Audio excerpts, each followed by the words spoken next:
You know that moment when you had an amazing time with your friends. You laughed, you talked for hours, everything felt perfect. And then the next day, you ignore every message, you cancel plans, you disappear. And suddenly you feel like, I'm a terrible friend. But what if you're not a bad friend? What if you're just experiencing something called a social hangover? If you're someone who ghosts people after socializing, welcome. You're about to feel very seen. Today we're breaking down the psychology of people who disappear, not out of cruelty, but out of biology. Here's the thing. Some people gain energy from social interaction. Their dopamine spikes, their nervous system lights up. But others, their brain works differently.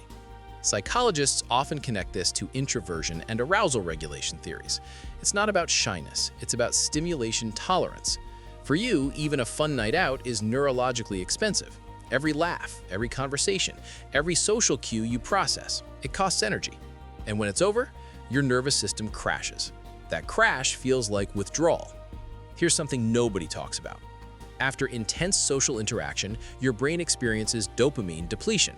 Dopamine is the reward chemical. It fuels excitement and connection. But when it drops suddenly, you feel tired, irritable, empty.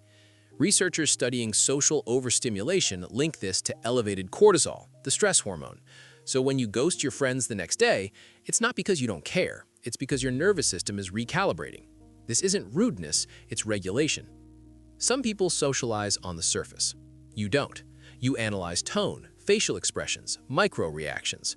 Your prefrontal cortex is highly engaged. That means you're constantly interpreting social data. And that's exhausting.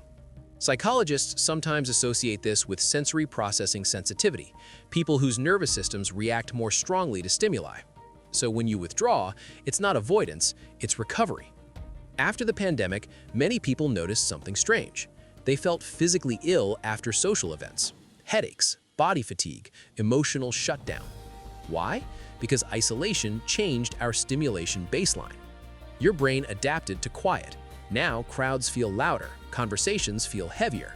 So when you disappear after hanging out, your brain is simply trying to return to equilibrium. Now let's be honest. Sometimes ghosting can come from anxiety, depression, or unresolved conflict. That's different.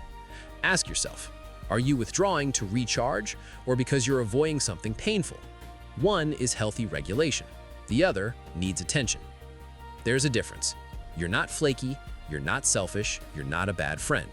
You're someone with a sensitive, deeply processing nervous system. You don't hate people, you just need solitude to reset your social battery. And honestly, that's not weakness, that's self-awareness. So tell me, are you someone who needs 2 days alone after one night out, or are you the friend who can socialize forever?